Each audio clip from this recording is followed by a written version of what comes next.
Open with me to Mark chapter 8. Mark chapter 8. The Gospel of Mark is, have you read it? Through the Gospel of Mark? And it's a fast pace, isn't it? Have you noticed that?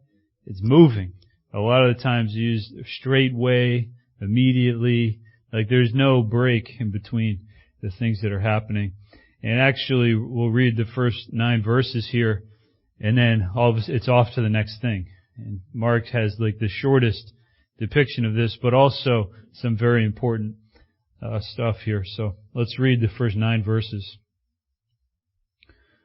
In those days, the multitude being very great and having nothing to eat, Jesus called his disciples to him and said to them, I have compassion on the multitude, because they have now continued with me 3 days and have nothing to eat. And if I send them away hungry to their houses, they will faint on the way, for some of them have come from afar.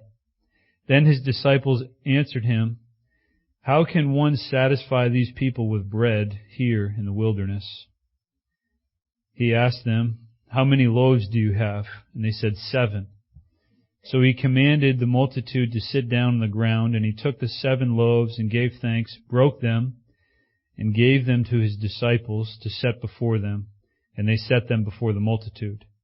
They also had a few small fish, and having blessed them, he said to set them also before them.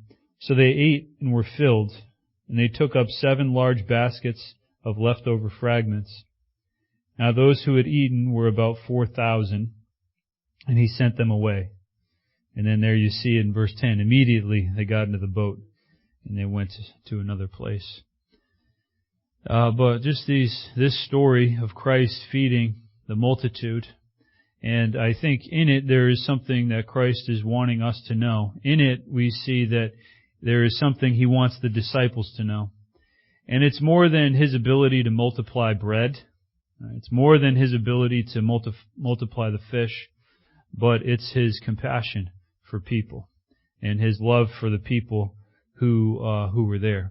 So let's look at, starting in verse 1, we can see the state of the people. Right? We have those days, the multitude being very great, a great multitude, and they had nothing to eat.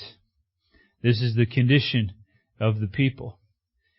And I think that we today can look at the world and we can say there is a multitude of people out there with nothing to eat spiritually.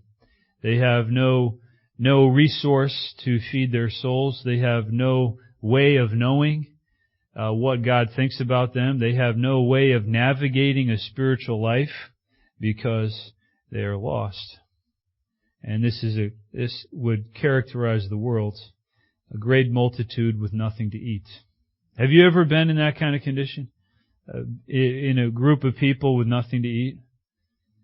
I mean, here living in the States, that might mean we had to drive an extra mile to the next rest stop, right? And that was like a persecution. That was like a great difficulty for us. We have it pretty good, and we maybe don't understand this kind of hunger or this kind of need. But if we look at the world spiritually, we understand that there is a great hunger in the world. And looking for a place, or looking for substance to put into their life to satisfy them. Remember we had the illustration years ago about the rice cake?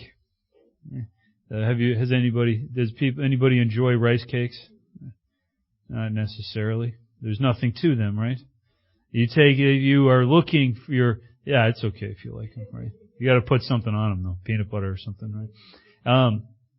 But you are looking for substance, and you are looking for your mouth to be closed on something substantial and to be fed by it. And when you take a rice cake and it's just like it's 90% air. And like there is no satisfaction in it unless you like rice cakes, right? You have to balance that. No, I'm not going to apologize for not liking rice cakes. I'm drawing the line there. But you know what I mean. The soul, the world also is starving for meaning, starving for purpose, starving for identity, and starving for some place to rest their heart. And they are going through the rice cakes of philosophy, the different ways of thinking, the different ways of working towards something, and they are dissatisfied with it. And there is a discontentment and a dissatisfaction in the world because of the emptiness of the philosophies that people eat. And they are not resting on anything substantial. So in that way, we understand this poverty. In that way, we understand this hunger. And maybe even your testimony is that way, that you were living depending on something that was not satisfying you. And you were identifying yourself as something that never got you to the point where you understood your purpose. And we talked about this, right? Always planning but never coming to the purpose. The adventurer that's always planning the next adventure, but never enjoying the adventure. It's always planning the next thing that would get you to the next place, but always there's got to be another place. Right? I'll travel to India and I'll study under a guru and I'll find peace. And you come back very centered, right? Your vegan diet, and then all of a sudden you were off. Oh, I need to go to Thailand and I need to study. And I don't know. I mean, I'm just saying that they're looking for some philosophy and never finding it. Christ is seeing this in the world. But what does He do about it? It's interesting. Ultimately, we know He went to the cross and He died. But in this story, what does He do? When He sees the emptiness of the world, the hunger of the world, what does He do? He calls His disciples unto Himself. Right? So first, there's a great multitude with nothing to eat. And second, we see that Jesus calls His disciples. He doesn't call them to anything less than Himself. And that is the call to the church. That is the call of missions. That is the call that we listen to. Yes, gathering together as the church, but also being moved and being motivated in bringing the gospel to people.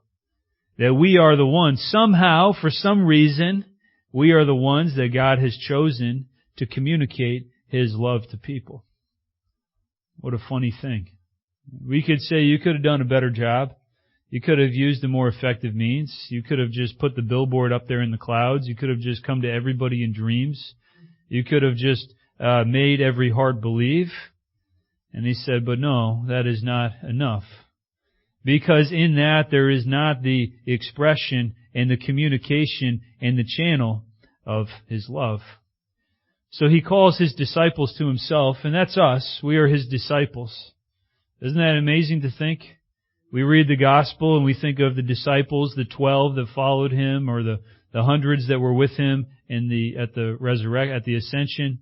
The ones in John chapter 6, the disciples that are there in different levels and in different ways. They are the disciples, and we read their stories. But now, in 2020, right, soon to be 2021, how many people are excited for 2021? Right? Yeah? I don't know. I mean, it could be that it's not better. Just a warning, right? That don't look too far ahead, because right now it could be as good as it gets. Huh? I mean, I don't want to be terrifying here or discouraging, but I'm just saying, I don't know, right? There's no promise that 2021 is going to shape up. I think we've been looking forward to it since March, though, haven't we? Get through it. But anyway, why did I say that? Right? But here we are in the year 2020, and Christ has called His disciples to Himself. Christ is understanding the hunger in the world. He is understanding the emptiness in the world. He is understanding the lack of nutrients in the world and the lack of what is needed to actually change a life. There are many programs, there are many institutions, and none of them can effectively change the heart of a man. Many good ones, good things, good rehabs, good missions, good organizations that teach and educate, great things, great purposes, but lacking the ability to change the heart. This is where the problem is. This is what is needed someone who A, cares for the heart, and B, can do anything about it. So Christ, instead of just going out there and changing every heart, has decided to call His disciples to Himself and share with them something. Share with us something and give us some insight as to what His heart is for these people. It's exciting, actually, to think about this next verse, that He has expressed this to His disciples, and He is expressing this to us right now as His disciples. He says in verse 2, I have compassion on the multitude. I have compassion on the multitude. That's what He wants His disciples to know. Because He could look to the disciples and say, what are we going to give them? And they could say, nothing, because we don't have anything, just tell them to go away. But He does not tell His disciples to look at the multitude before He tells the disciples that He loves the multitude. Right? That He wants to change the disciples' viewpoint. He wants to change the way the disciples look at the world before He tells them to take a look. Right? Because we could be, as a church or as a group of people, we could be like isolating ourselves in this time. And the church, through history, has done this at different times, but there is always a remnant, there is always a revival, there is always a missions movement that carries the church to the next generation. So what we don't want to do is turn our look inward to only look at ourselves and our own things. Because Christ is always drawing our look outward. And He is always asking us to consider the world. Consider the mission. Consider the broken. Consider the hungry. Consider the empty. And He calls us to look at them not in pity, not in shame, not in embarrassment, not in pride, not in self-righteousness, but with the way He looks, with compassion. What does that do to us? It stirs us in God's love for us. That Christ is not asking these guys to take what they have in their hands and bring it to the world. But He is first telling them what He thinks about the world. That He has compassion on them. And that He says, because they have now continued with me these 3 days and have nothing to eat. I have compassion on the world because they don't have what it takes to get what they want.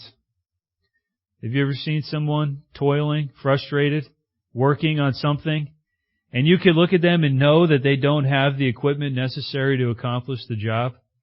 Right? And you just look at them. And what is going on in their heart? What is going on in their mind? If only I could change what I have. If only I could make it do this. Right? We like in carpentry, the new guy always got the joke. Right? Go to the van and get the board stretcher. Right? Oh yeah, okay. Right? Go get the board stretcher. What's it look like? Yellow handle, black extension cord, right side of the truck. Just please, quick, we need it. Right? You come back a few minutes later. I don't see it. Right? Where is it? Come on, the board stretcher. It's on the right side. Yellow handle, black cord, just get it. We'll wait for you again, right? And there is like this attempt to get to what is not there, right? And is there a thought into it like, wait a second, can you stretch a board, right? And does the world have the time to stop and reflect and say, wait, I can't change my own heart? Like, where does that information come from? But it comes from Christ. Pastor Shabeli told a story once of being outside of a mosque in Western Africa, and there was the guy, they have their simple little mosque, and they have a little stone wall out front with the washing stations, and the guy's there, and they wash their ears, their eyes, their mouth, their feet, the whole thing. And Pastor Shabeli asked one guy, he said, can I ask you a question respectively? He said, yes. He said, how do you wash your heart? Right? Ooh. Right? Ooh. Does the world know the question to ask? And that's, I think, what Christ is communicating to these people. I have compassion on them because they are working so hard to fill a void that they don't know what it is, and they don't know how to fill it. I have compassion on them. And there are the disciples, we know them, James and John, the sons of thunder. You can say, well, who cares? What is that to us? But Christ is saying, well, I'll tell you what it is to me. I love them. I have compassion on them. And it should be that the disciples' heart can be changed by the shepherd's heart. That I want my understanding of the world to be changed by Christ's communication of what the world is. Because I have my ideas of it. I have my dislike of it. I have my disinterest in it. I have my cold attitude towards it. And that can only be changed by Christ's attitude towards it. And He knows that I need to hear it. This is what He is doing here to the disciples. He says, there is one thing I want you to know. Beyond what I'm going to do, beyond my ability to multiply the fish, beyond my ability to multiply the bread, I need you to know that I love them. Do you get that? Because they have nothing. And if I send them away hungry to their own houses, they will faint on the way, for some of them have come from afar. The seriousness of it, the weight of it, death is there. Death is in this conversation. As people are wandering away, if Christ were to turn His back on people, then they would go to death on their own.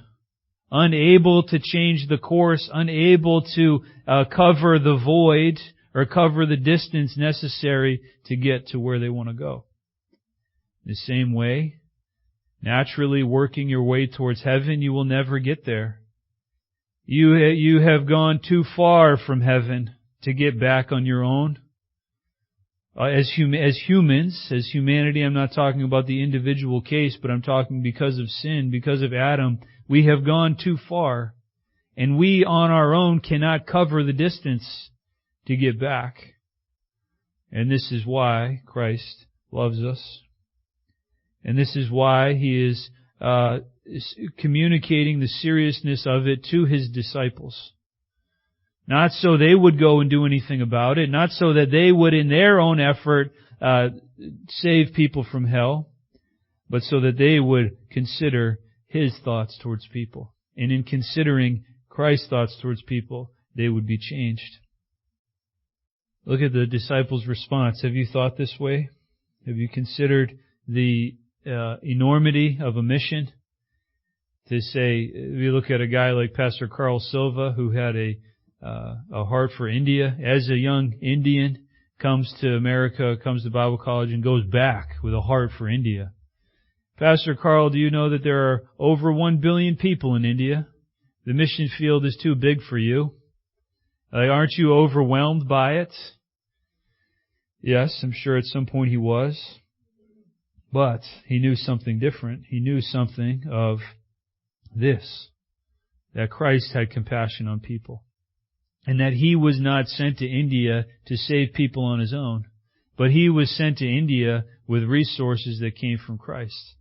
And we know the history that the church grew and grew and grew and grew. Now there are many churches in India reaching up into Nepal and into Bhutan because of his ministry and his work. We had Pastor Rajan here a couple years ago, remember? Pastor Rajan from Nepal. Wasn't that amazing? That guy, I was so blessed to have him with us. And I told my kids, I said, we have a missionary, a Nepalese missionary in our home. I said, pay attention to him. They stared at him. Stared at him for a minute. What is he going to do? But it was beautiful. He showed us a picture and a slideshow of his ministry in Nepal. Amazing, amazing. I want to go. Who wants to go to Nepal? Right? Oh my gosh, let's go. Maybe in 5 years when we all get out of this cloud, we can go. Who knows, right? But it's in our heart, isn't it? Missions is in our heart. And we support the posts as they are missionaries in Nepal. But Pastor Rajan it came from the ministry of Pastor Carl Silva, who had this understanding. of God's compassion. And Pastor Rajan has a radio outreach that reaches the whole nation of Nepal. 12 million people, I think, is his range of influence there in Nepal.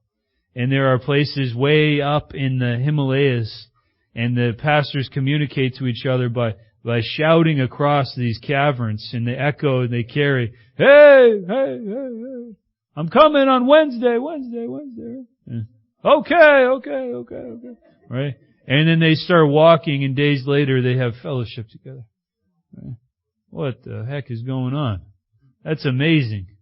We look at we say, ooh, it's cold. Right? Ooh. Facebook. Right? No. But the value of getting together, where does that come from? But it comes from understanding Christ's heart for people. But look at the disciples' response. Okay, here's their response. The disciples answered him, how can one satisfy these people with bread here in the wilderness? How could you feed people in the wilderness? There is nothing here. Who could ever do anything like that? And do you think Christ is just sitting there listening to them and saying, have you read your history books? Have you listened to the stories? There was a span of 40 years that the whole nation of Israel was in a waste, howling wilderness, it's called in Deuteronomy. And I fed them faithfully, consistently, plenteously. They had enough. Who can feed people in the wilderness? And we look at, people look at New England, right? And it's actually categorized as the coldest gospel. In response to the gospel, it is the coldest place in the nation, right? As far as believing and openness to the gospel. And I say, I don't know about that. I don't know. I think it's pretty open. I think you should bring your study up here again, and let's go. We'll go on evangelism together, and you can see how cold it is. It's open. But we could look at New England and we say, just put a fence around it and we'll go down. We'll move away, just carpet bomb it, well, whatever, it's over. Right? No.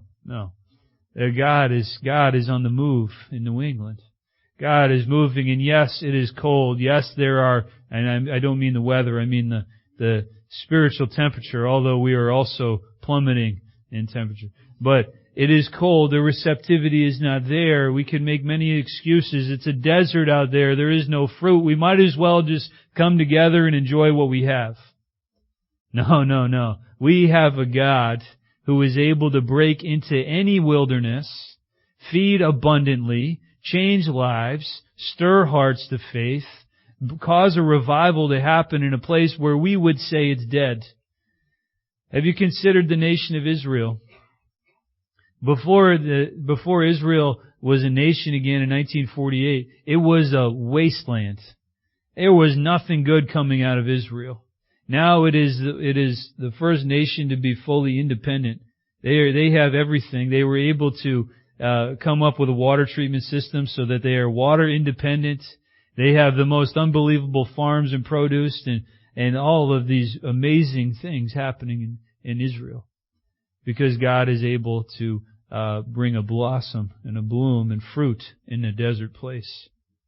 He did it for the nation of Israel as they wandered in the desert. He has done it historically for the nation of Israel. And He has done it in our own hearts. And we've seen it. And pray to God, consider it, that is He doing it here now? Is He moving? And is He communicating to us as His disciples and bringing us together and saying, hey guys, I have compassion on the multitude. They are empty. They are going to hell on their own devices, and I need you to understand I love them. And we could say, that's great, Lord, you love them, but what can we do about it? We don't have what is needed to feed these people. To feed these people or to supply or to change their heart or to do anything about it. And He says that's exactly it. You do not. And I'm not looking to you to do it, but I'm looking for you to look to me so that you can do it. Because how easy would it have been for Jesus to look at the multitude and just snap His fingers and have, DoorDash there in a second? Like He could have supplied anything at any time. There is nothing outside of the reach of possibility for Him. He could have supplied for them immediately. He could have just filled their stomachs. Really. Like that wouldn't have been too hard. And the one guy, how many people enjoy the process of eating? Right? Like I love eating. It's so good.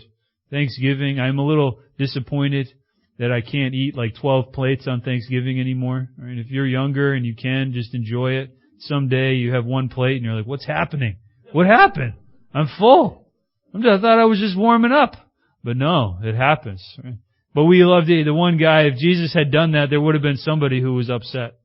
You stole my joy. I wanted to eat the food. But anyway, he could have done that. But instead, he decided to do something very different. He looked to the disciples and he says, well, what do you have? What do you have? What can you do in the wilderness, Lord? Well, what do you have? They bring their little 7 loaves and few fishes and they say, this is all I have. He looks up to heaven and he blesses it. Imagine the picture. He holds it up to God and he says, this is the little that they have. This is the little resource they have. This is the little compassion that they have. This is the little fire that they have. This is the little ideas that they have for missions. Lord, will you bless it? I've taken it into my hands. They have known my heart. They have known my vision. And now they've given me their little things. And now it begins to multiply. Like I can't wait to find out how that looked. Right? What was it? Was there a stockpile? Was there an airdrop? What was it? Or was there just the abundance of Christ? John 1:16 says, of His fullness we have received. Of His fullness we have received. And here the disciples are receiving from the fullness of Christ, and they are taking from Christ's hands what is needed for the multitudes. And He doesn't shortcut them, but He pulls them together, He engages them in His love, and He commissions them, and He fills their hands so that they now have what is needed for the starving multitudes. And they go, and they go, and they go, and they go. 4,000 people are fed from a few loaves and a few fishes. Don't put down what you have. Don't discount what you have, but give it to Christ. Understand His love, and understand that you have the ability to make an impact in somebody's life, not because of who you are, but because of who you're with. That when we go to Christ, He fills our hands with what is needed for the world. Isn't that amazing? But He doesn't fill our hands before He fills our hearts. The first step is that He fills our hearts with His own love. He says, I have compassion on these people. Understand that. And He fills our hearts with something. And then based on that understanding of His love for people, He fills our hands. And then we put our hands to work for God. And we have amazing stories throughout our ministry of these missionaries that have gone. I just said Pastor Carl Silva, he passed away this year of ALS, but full of joy. I think of Pastor Rajan. I don't know if you remember when he was here, he had just recovered. He had gotten hit by a car. And he was still in some pain. And he was still shuffling around a little bit, but he had great joy communicating the work that God was doing. He has 3,000 Bible students in the mountains in Nepal. It's a correspondence Bible course. And so much so that he is impacting the nation.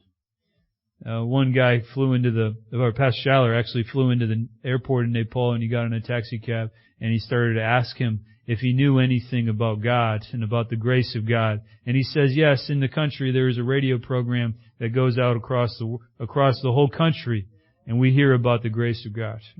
And he said, it's Pastor Rajan's ministry. It's making an impact. People are hearing the gospel. Why? Because somebody had an idea to use a radio program. Did he come up with it? Did he devise this amazing scheme?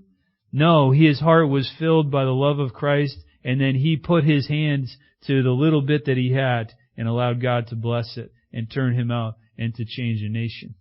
That's what's possible. Pastor Sam Muhima, we know him well, don't we? In Kampala, Uganda. He has there are a few kids coming with need. And then him looking at the city of Kampala and the kids that had nothing, the orphans, and he opened his doors to them. Amazing. I went there in 2004 And it was just his house with a couple kids. And now he has an orphanage with a school and a farm, and God is doing a great work there. Not because Pastor Sam had anything in particular, but Pastor Sam was someone who, as a disciple, was called to Christ, and he listened to Christ. He understood Christ's heart for people, and he looked out there, and he saw what he could do. And the stories go on and on. Pastor Chris Armin in Malawi. Huh? Pastor Chris, where is he? He's still there. Right? Pastor Matt Sleva and Lisa are church planting up in the Lake Malawi. There's a guy named Pastor Belias Bulawayo in Zambia. He was an electrician, and he met Pastor Shabeli at the post office in Lusaka, Zambia, and it changed the course of his life. He's pastoring the church there now. Right? I don't know. We could go on and on. But here we are. Here we are in Marlboro. What are we doing? Do you remember in January? It feels like 4 years ago, but it was actually just a few months ago. Right? 8, 9 months, 10, 11, 12. Well, it was just 10 or 11 months ago. We had the first service in January. Do you remember? We went through all of the things, all of the ministries that we have in the church, and all of the ministries that had been added in the past year. And I was amazed to see the activity in the church. And even through this time, through COVID, we have not stopped reaching out. Imperfectly, yes. Yes, imperfectly, but with a true heart, where we are looking to Christ and asking that He would move us into this community with the gospel. And He has.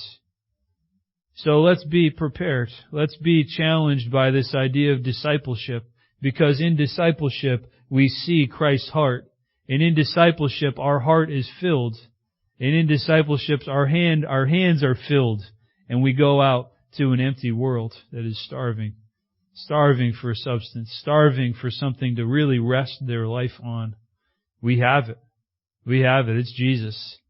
And He has come to us, and He has called us together, and He has said, hey guys, come on. What do you say? In closing, Jesus is not overwhelmed by the multitude. He is not overwhelmed. We could be overwhelmed by the needs. We could be overwhelmed by the size of the mission fields. We could be easily, right? I'm overwhelmed with my own family. But Christ is not overwhelmed. He is not. And I find my rest, I find my ability, I find my capacity enlarged by being at Jesus' feet, having Him fill my heart and then fill my hands, and then I go out with a great message. Amen? Amen. Lord Jesus, thank you so much for this word. Thank you so much for filling our hands, our hearts and our hands with your things, Lord. Lead us in your love for people. Lead us in the mission, Lord. Help us. Give us direction. Give us focus. Give us vision for the things that you're doing. In Jesus' name, amen.